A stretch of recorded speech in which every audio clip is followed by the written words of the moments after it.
So, good. So good to see you guys here. And it's a fun, I kind of miss Periscope, but it just, another app, it really just the chat part got overtaken by trolls, and it was really distracting to have to ban people while talking.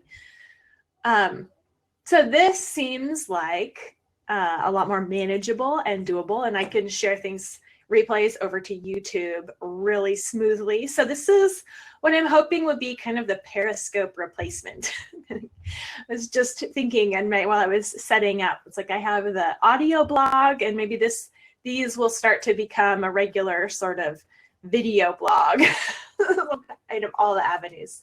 And that'll be fun because I like it when it's not just me talking to a video, but actually getting some interaction and seeing you guys in the chat. So if you would like to get automatic notifications, I think that Crowdcast will even give you little notifications within Chrome, like a little dialog box will open up in Chrome no matter what web page you're on and tell you that things are going live, that certain people are going live if you follow them and set up your notifications. So you can set up to receive the notifications that you want to receive from Crowdcast.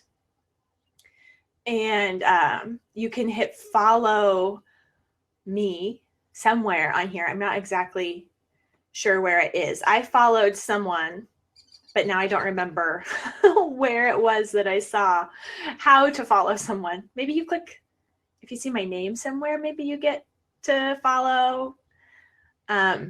If you see a follow button, I don't see a follow button on my own. I don't get to follow myself. So if you do, there's a follow right beside my name. Okay, thank you. So if you hit that and then set up your notifications the way you want to be notified, then you can hop on whenever I do these. I would like a what's working now kind of regular series, like a show and tell sort of thing. It would be fun. And hopefully these will be like 15, 20 minutes, not a big deal sort of thing to just pop on. So thank you guys all for showing up. And okay, top of the screen on the Android mobile. And I know that on iOS, so an Apple mobile or tablet or something, that Crowdcast doesn't work very well in Safari. So it works great on Chrome, a little more iffy on any other browser. And on iOS, there is a Crowdcast app that's separate. So I'm sure things look a little bit differently depending on what kind of a thing you are viewing it on. So hopefully it'll all work out just fine, though. It's fun to have the chat and see the questions. So I think before I get started showing you my new clipboard plan, I will come down and look at a couple of these questions because I saw there's a personality one, and I just can't resist. So Lauren says she is an ISFP, and she's not exactly sure what that means, but she knows she needs to see it or it doesn't get done, but clutter stresses me out. So that's a good one because you need to see it, but then if you see too many things, then it all becomes clutter and stressful. So that's a good insight right there. And you can see this one, there's a green button underneath the video that goes to one of my blog posts, which is about the right to-do list for your personality. So I'm trying to remember offhand.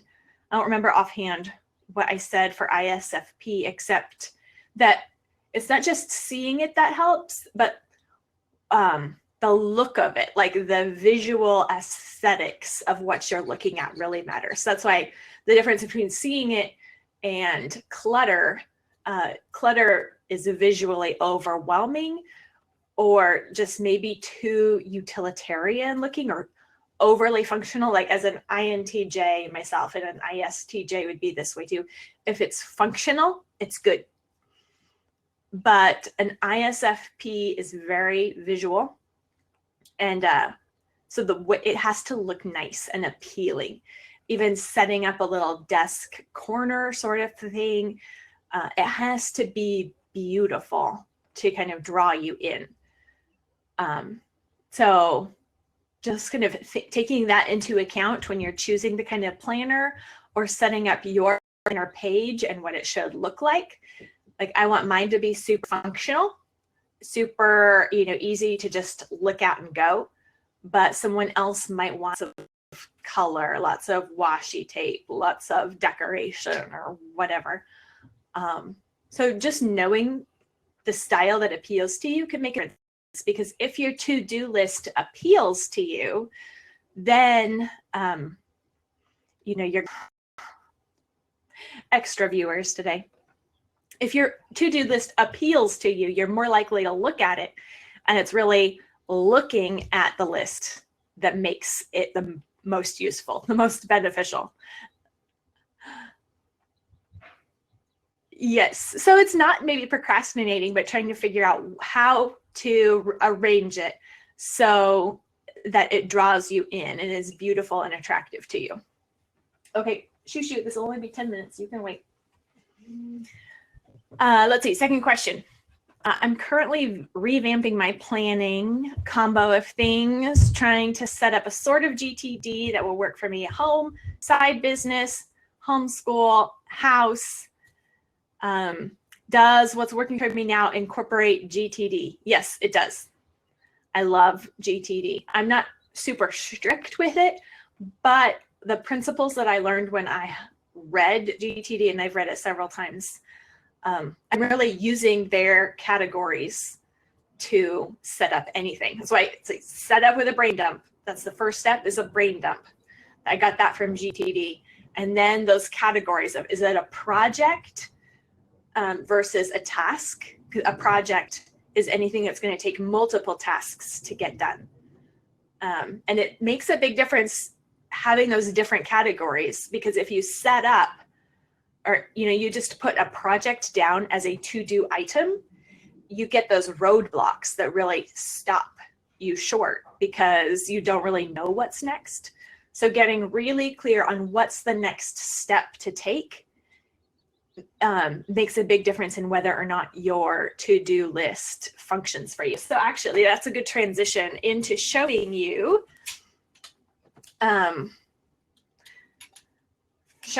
my checklist, because let's see. I'm going to say, Debbie says, your audio blog set me on the GTD course, but I'm having a hard time working it into life. I have a short little ebook. It's, I don't know, like $5 or something, called The Habits of Productivity for Moms at Home. And it used to be called GTD for Homemakers, but just before the new edition of GTD came out, I was contacted by their publicity thing. I'm sure they were looking at keywords or Google searches or whatever. They asked me to remove GTD from the name of my ebook. So now it's called Habits, Productivity Habits for Moms at Home. So you can find that in my store at simplifiedorganization.com. And that is breaking it down and saying, okay, GTD says this is what it looks like at home. And it's straightforward and short. But that's what that is. So the difference between projects and tasks and being super clear on what your next action is.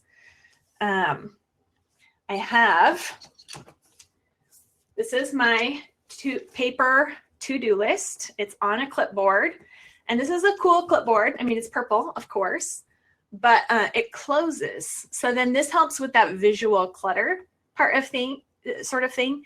And, maybe not having everyone peering over and looking at my list all the time, which happens when you have a lot of kids at home or people over all the time.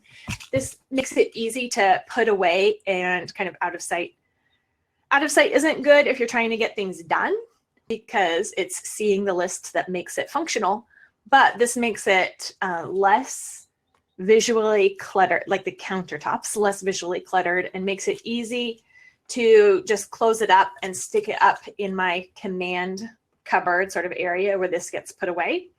Because with this cupboard, what I was having a problem with a normal clipboard is that I'd stick the clipboard into the cover and the pages would get crumpled or folded over in the wrong way. And then that would annoy me and I wouldn't want to use it anymore because it was ruined. So with this makes it so I can put it away and other things can get shoved up in there too, but it's going to keep my paper straight, which I like. The other bonus is that when I open it up, I have this whole area here, which I could put sticky notes on for maybe start a quick shopping list trip. I still mostly do that digital, but every once in a while I just need like it's not my normal things because we're doing something or whatever. Or I have a bigger project going on, or I have a goal or a quote or something that I want to keep in front of my face. Anything I want to keep in front of my face, I can put on a sticky note and put it on here. And whenever I open it up and look at my list, here it is on some kind of brightly colored sticky note. So I love that. It doesn't flip over, so it doesn't go farther than flat. So it does take up more space on the counter then. But partly that helps. I have a pretty wide, big counter space. So I have room for it to do that. And then that gives me motivation to keep it clear. So then, I don't want to block the microphone as I'm talking about this. So then my page is here. Printed page has a blank spot there where my daily list goes. Right now it's on a Post-it note. An index card covers up some of my printed parts here. I brought one anyway, but I have posts on my daily card. It's a daily index card. And lately I've been doing it on a Post-it note. I kind of like the contrast too, of having a colored thing on there. So I've been going with Post-it notes instead of index cards. I still like index cards though. So this really holds my routine things. And I have a task manager app where I put to-do items, but a lot of home stuff need to be routines. And really routines, and this is GTD too, routines should not be on your task list because they just end up being clutter. It's just the way it is. Like I've tried so many times to say, well, I'm good enough now that it's not going to be that way and I'll keep on top of it. But you set a repeating task, like I'm going to do this every day. And then one day you don't do it twice the next day. Like if I skipped making my bed, but making my bed was on my app repeating every day and I didn't make my bed, I don't make my bed twice the next day to catch up. But I end up clicking twice. So you end up using the list then not in a not helpful way. Because if you just get into the mode of clicking through things like, well, I didn't do that, but I'm not going to do that. So I'm just going to clean this up. And if you spend more time cleaning up the list, checking things off that you didn't do or you decide you're not going to do, you really end up not paying attention to anything else on the list. And it becomes unuseful to you because of the habit that you've established on how I use this list. Like how I use it most often is just going through and saying, nope, nope, nope, nope, nope. The task list on the app, which functions as the GTD trigger file, like trigger folder or whatever, where you're seeing things that need to be done. You don't want to forget, but you can't do it now. So you have it pop up at a certain time. That's how the app should be functioning. It shouldn't be keeping your routines. And it should be, whenever it pops up, it needs to be compelling. Like, okay, this is what I've got to do. High priority items. If you fill it with low priority items, then you have to mentally sift through it all. And that makes it not helpful. So, and I've tried using the task management app in all kinds of ways. And really the GTD principles always end up applying. So I have a paper page that has routines and weekly reminders in it. So let's see, I can do it like this here. This section right here, they're crossed out right now because these are my big school blocks. And we start school week after next. We school year round. So this has morning time, math check, afternoon reading time, which is kind of a new habit we're going to be working on. So I need that visual on my list. Phonics lessons for my youngest, 3 little circles. Meeting with my 2 older kids. Latin with my middle kids. So that the chunks of time that I need to make sure happen are here on this one list instead of looking somewhere else to a different homeschool list. It's all in one. This is my all-in-one planning page.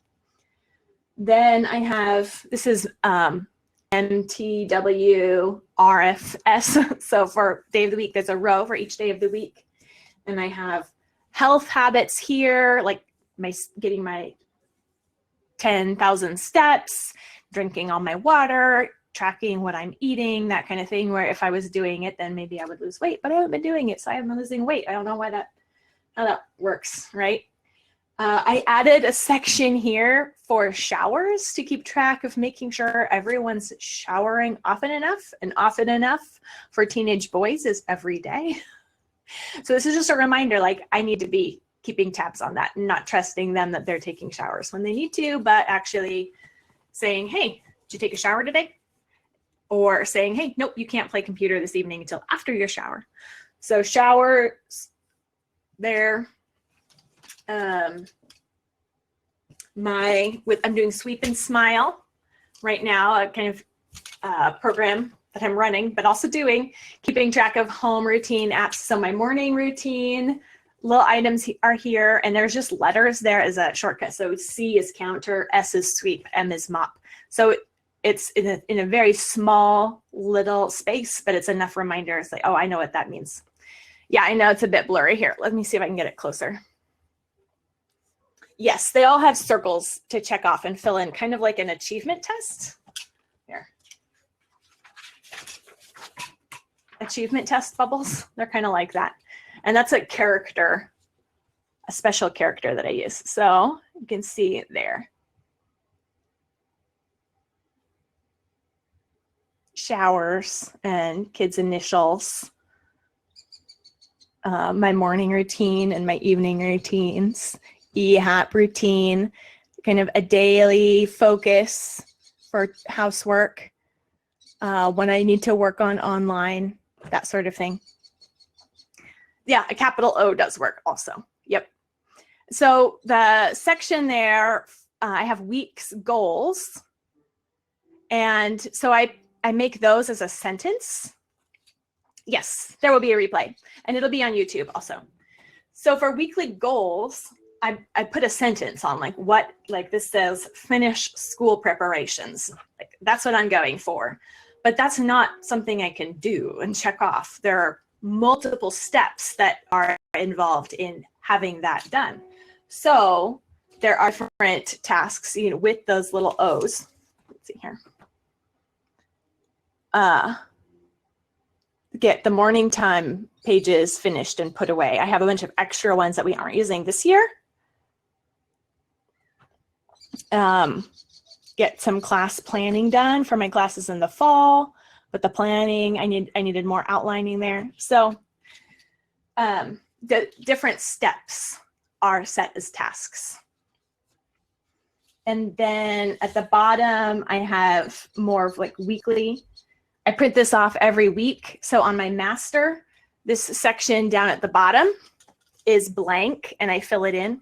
And so I have the books that I'm reading and I have little circles to fill in to say, oh, did I read it this week? And that's just going to help me see, like, I don't want to forget because I have forgotten, like, oh, I was in the middle of that book, but now I haven't read it in 3 weeks. And that's then do I start again from the beginning or do I just move on to another book? I've done it all. So that's to help remind me, like, these are the books you're reading. Don't pick up another one until you finish these ones. My Bible reading, morning walk.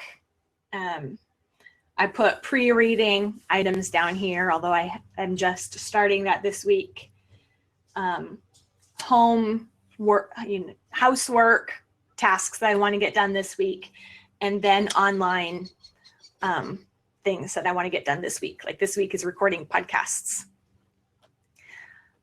Oh, well, You don't even have to buy the master template. There are master templates like this and very similar to this in Work the Plan, because having a page like this is one module in Work the Plan. Work the Plan goes from big picture to interval planning, to weekly planning, to daily planning. And so setting up something like this is part of the weekly planning module. But I'm also going to be turning this into a blog post, and my current, I'm almost done with making this template open enough, broad enough, and editable enough, and it'll be a freebie. So watch for that on Simplified Organization. Hopefully next week, there will be a free downloadable template. Hold on a second. So, and it's already been 21 minutes. I can't believe it. So, so yeah, I am planning on sharing a template on this, and you can check out my blog for daily index card and kind of see more about the daily section here. What I like about the clipboard also is then underneath it, it can hold other things, like my Sweep and Smile checklist is on there. And it can have anything, papers that I might need this week that might be different. There's a place for current papers, and then I can also just close this up and grab it and go. And I like that a lot. So that is my current planning system that's been working for me. And I thank you for joining. I got this clipboard on Amazon. So when I write the post, I'll have a link to it. I think it's called a covered clipboard. There are a couple different colors, but I saw it and it came in purple. So that meant that I must need it, right? I love clipboards and I love purple. So yeah, thanks for joining me. The replay will be on YouTube. This will be going into an actual blog post next week. And hopefully we'll be doing this more often.